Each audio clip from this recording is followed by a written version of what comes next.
సంఘటన పైన మనతో మాట్లాడడానికి రాజారాం యాదవ్ గారు ఉన్నారు. మాట్లాడే ప్రయత్నం అయితే చేద్దాం. అన్న ఎట్లా చూస్తారు నిజంగా బీసీల కంటే బీసీలకి పెద్దపీట వేస్తా అని చెప్పినట్టు ముఖ్యమంత్రి ఇవాళ ఇంత యథేచ్ఛగా జరిగినట్టు సంఘటన ఎందుకు స్పందించలేదు దీనిపైన? ఇవాళ చాలా దుర్మార్గము. మొన్న 29వ తారీఖు నాడు ఏదైతే స్థానిక సంస్థలకు సంబంధించి సర్పంచ్ ఎన్నికలకు సంబంధించి మరి చివరి రోజు ఆ రోజు నామినేషన్స్కి మరి ఆ రోజు నామినేషన్ వేయడానికి కోసము మరి తిప్పర్తి మండలము నల్గొండ జిల్లాలోని తిప్పర్తి మండలము ఎల్లమ్మగూడెం అనే గ్రామంలో విద్యాధికురాలైనటువంటి నాగలక్ష్మి అనే ఒక అమ్మాయి మరి తను నామినేషన్ వేయడం కోసం ప్రయత్నం చేస్తే అది గిట్టనటువంటి ఏదైతే సందీప్ రెడ్డిని వెంకటరెడ్డిని మరి యునానమస్గా గెలిపించుకోవాలని చెప్పేసి కోమటిరెడ్డి వెంకటరెడ్డి తాకీదు దారి చేయడం జరిగింది. తాకీదును జారీ చేస్తే ఆ శాసనాన్ని జారీ చేస్తే అతను రాజు కాబట్టి అందరూ కూడా పాలితులం కాబట్టి మేమంతా కూడా దాన్ని పాటించాలని చెప్పేసి వెంకటరెడ్డి యొక్క మరి ప్రయత్నం ఆ ప్రయత్నాన్ని మరి నిరాకరించినందుకు ఆ తాకీదుల్ని లెక్క చేయనందుకు మరి మొత్తం కూడా కోమటిరెడ్డి వెంకటరెడ్డి సందీప్ రెడ్డిని మిగతా వెంకటరెడ్డి లాంటి వాళ్ళందరినీ కూడా పంపించి మరి పాశము లింగారెడ్డిని పంపించి మొత్తం కూడా అక్కడ ఆయన ఏదైతే యాదగిరి యాదవ్ని మన నకరేకల్లో ఆయన స్కూల్ నడుపుకుంటూ స్కూల్లో పిల్లల్ని చదివించుకుంటూ ఆయన అక్కడ నివసిస్తుంటే అతన్ని కిడ్నాప్ చేసి ఇడ్లీ సెంటర్ దగ్గరికి పిలిపించి ఆయనతో మాట్లాడమని చెప్పేసి మాట్లాడేది ఉందని చెప్పి పిలిపించి అతన్ని బలవంతంగా కిడ్నాప్ చేసి మొత్తం కూడా హైదరాబాద్ దగ్గరికి ఔటర్ రింగ్ రోడ్ చుట్టూ తిప్పి మరి ఫారెస్ట్కి తీసుకెళ్ళి అతని బట్టలు ఇప్పి చాలా దుర్మార్గంగా బట్టలు ఇప్పేసి అతన్ని విపరీతంగా చితకబాదుతూ అతన్ని మరి మందు తాగించి మరి దాంట్లో మూత్రం పోసి స్వయంగా వాళ్ళ మూత్రం పోసి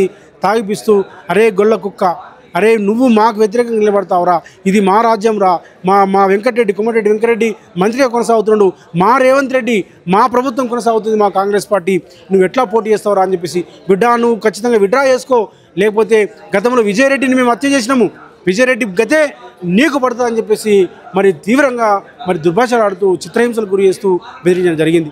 మొత్తం కూడా మా బీసీ సంఘాలు యాదవులు అందరూ కలిసి మరి ఆ గ్రామానికి వెళ్ళి అతన్ని తీసుకెళ్ళి నామినేషన్ వేయించిన తర్వాత ఇంతవరకు కూడా మరి ఎస్ఐ గారికి సిఐ గారికి విజ్ఞప్తి చేయడం జరిగింది, ఎస్పీ గారికి రిప్రజెంట్ చేయడం జరిగింది.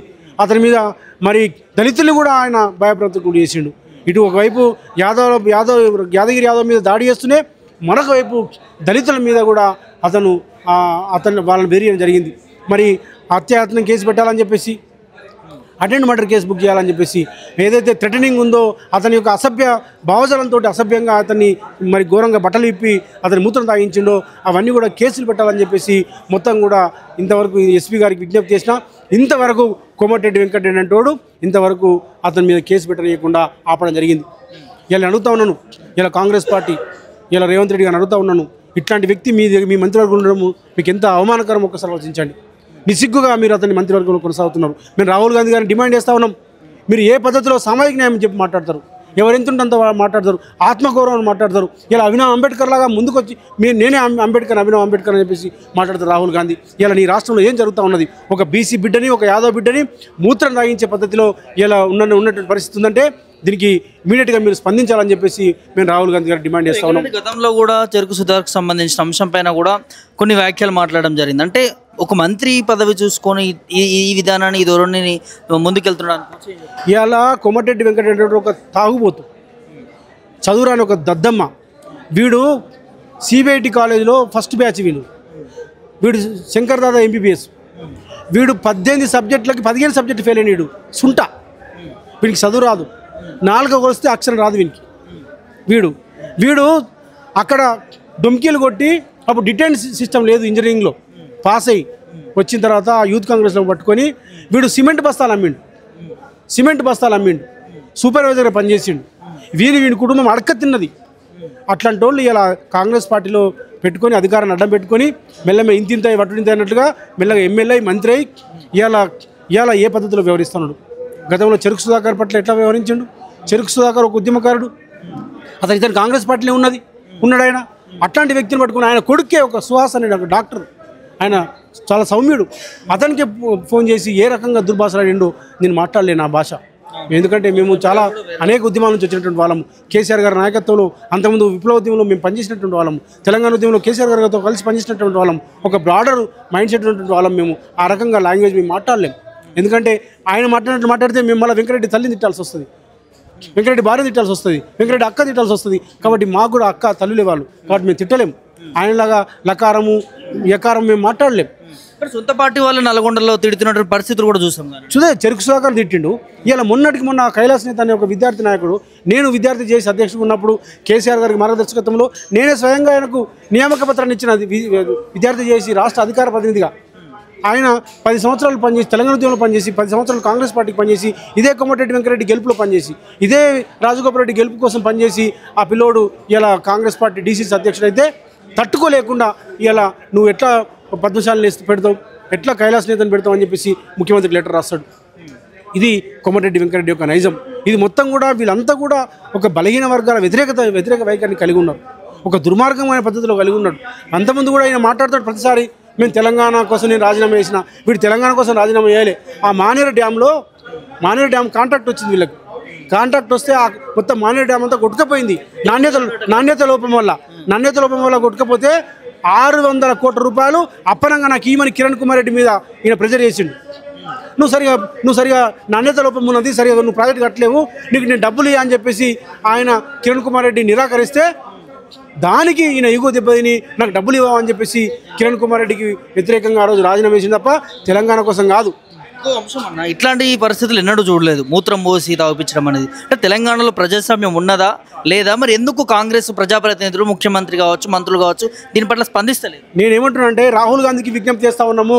మీరు ప్రజాపాలన అంటున్నారు, సామాజిక న్యాయం అంటున్నారు, ఎవరెంత ఉంటే అంత వాటా అంటున్నారు, అభినవ్ అంబేద్కర్ లాగా మీరు మాట్లాడుతున్నారు బయట ఢిల్లీలో కూర్చొని. ఇక్కడ ఏం జరుగుతుంది? నీ సహచార మంత్రి, నీ రాష్ట్రంలో ముఖ్యమంత్రి ఉన్నటువంటి వ్యక్తి కోమటిరెడ్డి వెంకరెడ్డి ఏ రకంగా వ్యవహరిస్తున్నాడో మీకు సోయి లేదా అని చెప్పేసి నేను రాహుల్ గాంధీని అడుగుతా ఉన్నాను. ఇంత ఒక తాగుబోతు, వాడు ఒక వ్యభిచారి, వాడు మూత్రం పోసుకుంటాడు. వీడు దుర్మార్గుడు, వీడికి చదువు రాదు. వీడు ఎంబీబీఎస్ శంకర్ దాదా ఎంబీబీఎస్ లాగా వీడు ఇంజనీరింగ్ ఫెయిల్ అయ్యిండు. వీడు ఒక సూపర్వైజర్గా స్టార్ట్ అయ్యింది జీవితము. ఇలా 1000 కోట్ల రూపాయలు ఎక్కడికి వచ్చినాయిరా మీకు? రాజగోపాల్ రెడ్డికి ఎక్కడికి వచ్చినాయి, కోమటిరెడ్డి వెంకరెడ్డికి వచ్చినాయి, ఎట్లా వచ్చినాయి? వీళ్ళు రాజకీయ వ్యభిచారులు. వీళ్ళు ఇక్కడ ఉండి ఈయన ఇక్కడ కాంగ్రెస్ పార్టీలో ఉంటాడు. తమ్ముడి కోసం ఆస్ట్రేలియాకి వెళ్ళి ఫోన్ చేసి అందరికీ మా బీజేపీకి పనిచేయమని చెప్తాడు. రాజగోపాల్ రెడ్డిని గెలిపిమంటాడు మునుగోడు ఉప ఎన్నికల్లో. ఆయనేమో 18,000 కోట్లు నాకు ఇచ్చిందని చెప్పేసి టీవీ9 సాక్షిగా రంజిత్ దగ్గరనే, రజనీకాంత్ దగ్గర ఆయన ఒప్పుకుంటాడు. కాబట్టి ఈ రకంగా ఇట్లాంటి ఒక రాజకీయ వ్యభిచారులు వీళ్ళు నిజాయితీ లేనటువంటి వాళ్ళు, ఒక దుర్మార్గంగా ఒక నియంత్రిత వైఖరితో ఉన్నటువంటి వీళ్ళు కాంగ్రెస్ పార్టీ ఉండడము మేము ఒకటి డిమాండ్ చేస్తున్నాము. రాహుల్ గాంధీ గారికి, రేవంత్ రెడ్డి ముఖ్యమంత్రి ఒకటి డిమాండ్ చేస్తున్నాం. ఇమీడియట్గా మీరు యాదగిరి యాదవ్ మీద జరిగినటువంటి హత్యాకాండని దానికి ఇమీడియట్గా ఎఫ్ఐఆర్ బుక్ చేయండి. వాళ్ళ మీద హత్యాయత్నం కేసు బుక్ చేసి వాళ్ళని జైల్లోకి పెట్టాలని చెప్పేసి మేము డిమాండ్ చేస్తున్నాము. అదేవిధంగా కోమటిరెడ్డి వెంకరెడ్డిని ప్రాథమిక సభ్యత్వం, కాంగ్రెస్ పార్టీ ప్రాథమిక సభ్యత్వం నుంచి తొలగించాలి.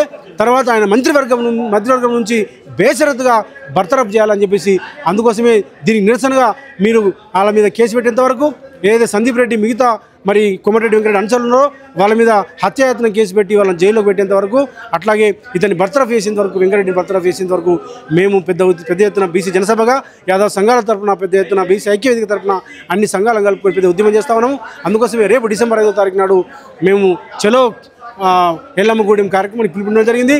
అట్లాగే అప్పటి కూడా వీరు మా డిమాండ్ నెరవేర్చకపోతే, ఇతని మంత్రివర్గం తొలగించకపోతే, వాళ్ళ మీద కేసులు పెట్టకపోతే మేము రేపు డిసెంబర్ 10వ తారీఖు నాడు చలో గన్పార్ కార్యక్రమం